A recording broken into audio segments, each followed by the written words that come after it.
اچھا اللہ کا کام بھائی اللہ کا ہے، تم کتنے ہی جتن کرتے رہو، جو اسے منوانا ہے وہ منوا کے چھوڑے۔ جو لوگ تبرک اور نیاز نظر کو نہیں مانتے وہ مکے سے زمزم لا کے ضرور بانٹتے ہیں۔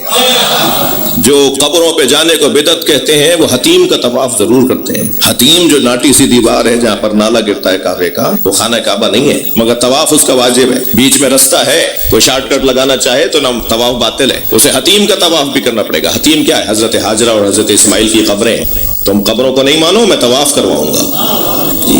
یادوں کو، یادگاروں کو، نشانیوں کو مٹانے کی کتنی کوششیں ہو رہی ہیں، مگر اللہ نے حج کا واجب رکن قرار دے دیا یادگاروں کو محفوظ رکھنا۔ صفا و مروہ تمہیں پتہ ہوگا تو صحیح کرو گے نا، تو ان پہاڑوں کو ختم نہیں کیا جا سکتا، زمزم کو کوئی مٹا نہیں سکتا۔ اللہ یادوں میں مبتلا کر رہا ہے۔ ایک نبی کو بچانے والی خاتون اگر 7 چکر صفا سے مروہ کی کرے تو قیامت تک ہر حاجی پہ واجب ہے کہ وہاں دوڑ کر دکھائے کہ کیسے ایک ماں نے ایک نبی کی حفاظت میں کوشش کی تھی۔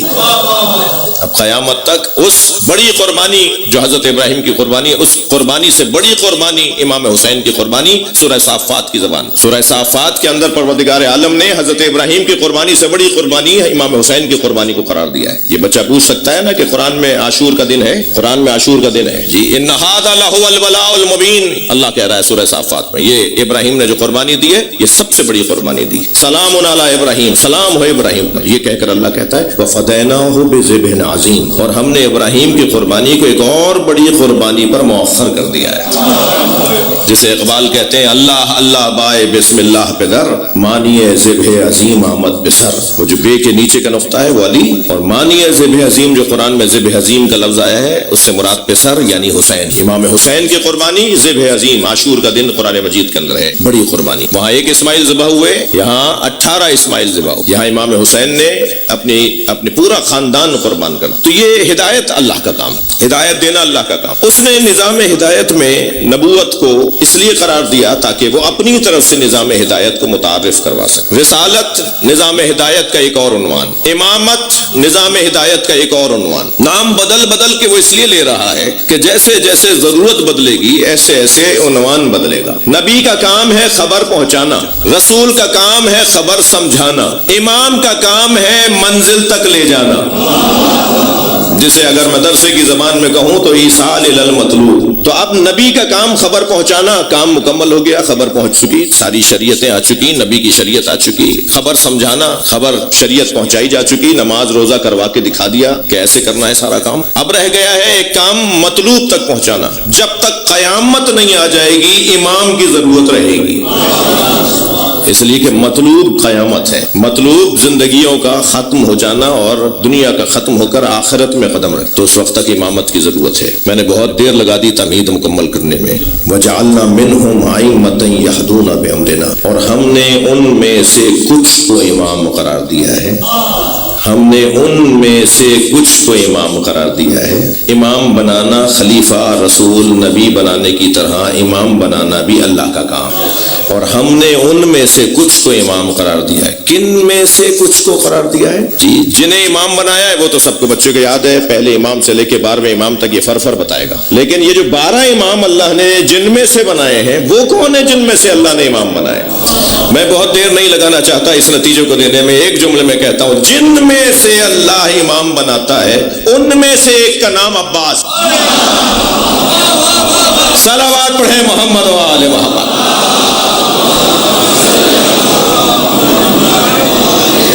کن میں سے اللہ امام بناتا ہے؟ جس معیار کے لوگوں میں سے اللہ امام بناتا ہے ان معیاری لوگوں میں ایک نام زید شہید کا ہے، سید محمد بلد کا ہے، اللہ آپ کو بار بار سید محمد بلد کی زیارت کے لیے لے جائے۔ ان میں سے ایک نام مولا عباس کا نام ہے، حضرت اسماعیل کا نام جو امام صادق کے فرزند ہیں، امام کاظم کے بھائی ہیں، یہ ان میں سے ہیں جن میں سے اللہ امام بناتا ہے۔ جن میں سے اللہ امام بناتا ہے ان میں سے ایک روشن ترین نام مولا عباس کا نام۔ استاد قمر جلالوی فرماتے ہیں مقام حضرت عباس کم نہیں تھا قمر، تھوڑی گردن ہلائیے بھائی بات جاری ہوتا۔ مقام حضرت عباس کم نہیں تھا قمر، پلاتی دودھ جو زہرا امام ہو جاتے ہیں۔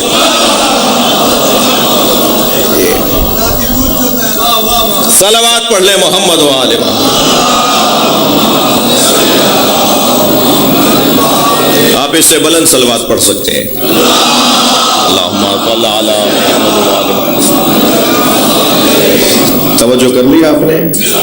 اللہ کچھ لوگوں میں سے امام بناتا ہے، یعنی امام 12 ہیں مگر اس معیار کے لوگ 12 سے زیادہ ہیں۔ جی اس معیار کے لوگ 12 سے زیادہ ہیں۔ اب یہ اللہ کا انتخاب ہے، اس کی عدل کا تقاضا ہے کہ ان میں سے 12 کو کیوں چنا۔ اب وہ دلیل دے رہا ہے، دلیل یہ ہے لما صبروا، ان سب میں جو سب سے زیادہ صابر ہے میں اسے امام بناتا ہوں۔ امام بنانے کی کسوٹی اللہ قرآن میں بیان کر رہا ہے سورہ سجدہ کے اندر۔ لما صبروا، پہلا عنوان امام بنانے کا یہ کہ ان میں سے، اب جب میں نے عرض کیا کہ مثلا امام 12 ہیں مگر جو ہستیاں جن میں سے اللہ نے 12 کو چنا ہے ممکن ہے وہ 12 سے زیادہ ہیں، یقیناً زیادہ ہیں کیونکہ قرآن کی آیت ہے یہ زیادہ ہے۔ اب وہ تعداد زیادہ کی میں معین نہیں کر سکتا، 12 کو تو میں مانوں گا، ہمارے عقیدے کی مجبوری ہے کہ امام 12 ہے، لیکن 12 کو جن میں سے بنایا ہے مجھے نہیں پتا کہ ان میں سے کچھ نام میں نے جو سمجھے ہیں وہ بتا دیا آپ کو، لیکن ان میں سے جن میں صبر زیادہ ہے انہیں اللہ امام بنا۔ پہلا عنوان لما صبر ہو، جن میں صبر زیادہ ہے۔ میری خوش قسمتی ہے کہ مجھے جوان بھی بڑی تعداد میں سن رہا ہے پوری دنیا میں، پورے پاکستان میں، اور سنی بھائی بھی بڑی تعداد میں سننے آ رہے ہیں، اور میں ظاہر ہے ان سے محبت کرتا ہوں، تو محبت کا بدلہ تو محبت ہی ہے۔ جب میں خود کہہ رہا ہوتا ہوں کہ میں شہنشاہ حسین نقوی سنی ہوں تو پھر سنی تو پیار کرے گا نا۔ یہ ہو ہی نہیں سکتا کوئی شیعہ ہو اور وہ سنی نہ ہو، یہ ہو ہی نہیں سکتا۔ سارے شیعہ سنی ہیں، میری خواہش ہے کہ سارے سنی بھی شیعہ ہو جائیں۔ جی ویسے بھی اب مذہبوں کے نام بدلنے والے، جی ہاں 300 سال پہلے یہ نام نہیں تھے، 800 سال پہلے جو آج نام ہے وہ نہیں تھے، اب آہستہ آہستہ نام بدلنے والے۔ صرف قائد اعظم نے پاکستان 2 قومی نظریوں پہ نہیں بنایا تھا، اللہ نے ساری کائنات کو 2 قومی نظریوں پہ بنایا ہے۔ جن 2 قومی نظریوں پہ اللہ نے ساری کائنات کو بنایا ہے نا، اسے قرآن میں وہ کہتا ہے شجرہ طیبہ اور شجرہ خبیثہ۔ یہی تو 2 قومی نظریے ہیں جن کی بنیاد پہ اللہ نے کائنات کو بنایا ہے، جنہیں اللہ نے جو 2 قومی نظریے، ان میں سے ایک کو آیات محکمات اور ایک کو آیات متشابہات کہتا ہے۔ اب یہ شجرہ طیبہ اور شجرہ خبیثہ، آیات محکمات یا آیات متشابہات کو اگر میں اپنی سیدھی سادی اس بچے کے لیے اپنی زبان میں کہوں تو 2 قومی نظریے جن پر پوری کائنات بنی اور چل رہی ہے، ایک کو حسینیت کہتے ہیں، ایک کو یزیدیت کہتے ہیں۔ اب آہستہ آہستہ یہ کلیئر ہونے جا رہا ہے۔ ممکن ہے کوئی شیعہ ہو اور وہ حسینی نہ ہو، تھوڑی کڑوی بات ہے، سن لیجئے گا، اس لیے کہ جو ظلم سے نفرت نہ کرے، جو ظالم سے نفرت نہ کرے، وہ ہو سکتا ہے شیعہ، رسمی شیعہ ہو، خاندانی شیعہ ہو، رسومات کا شیعہ ہو، مگر حسینی نہیں ہے۔ جو مظلوم سے پیار نہ کرتا ہو، بہت بعید ہے لیکن ہو بھی سکتا ہے، کچھ نظر بھی آ رہے ہیں مجھے کہیں کہ جی شیعہ تو خاندانی ہے مگر وہ ظالم سے نفرت نہیں کرتے، وہ مظلوم سے پیار نہیں کرتے، اور ممکن ہے کوئی سنی ہو اور وہ حسینی ہو۔ ظالم سے نفرت کرنے والے، مظلوم سے پیار کرنے والے، مختصر تعریف ہے حسینی۔ تو اب یہ نظریات تو بہت روشن ہوتے چلے جا رہے ہیں، اور اب ایک وقت آئے گا کہ بہت سی چیزیں روشن ہو جائیں گی، کلیئر ہو جائیں گی۔ تو بات بہت واضح ہے کہ یہ جو نظام امامت ہے یہ اللہ کے عدل کے تقاضے کے مطابق ہے۔ یہاں سب کے سب صادق ہیں، یہ 12 کے 12 کاظم ہیں، یہ 12 کے 12 عسکری ہیں، یہ سب کے سب رضا ہیں، مگر جب صفت لقب بن جائے، صادق صفت ہے، صدق جی رضا یہ صفت ہے، جب یہ صفت لقب بن جائے تو پھر مخصوص ہو جائے گی اسی امام کے ساتھ جس کا وہ لقب بنی۔ لہذا صفت سب کی صادق ہے، صفت سب کی کاظم ہے، مگر جیسے جیسے صفتیں لقب بنتی چلی گئیں تو اب جب صادق کہیں گے تو 6واں امام ذہن میں آئے گا، جب رضا کہیں گے تو 8ویں امام ذہن میں آئیں گے۔ یہ لقب بنتے چلی گئیں اور صفتیں ایک مرتبہ ائمہ کی معرفت کا ذریعہ بنتی چلی گئیں، صفتیں جب لقب بنتی چلی گئیں۔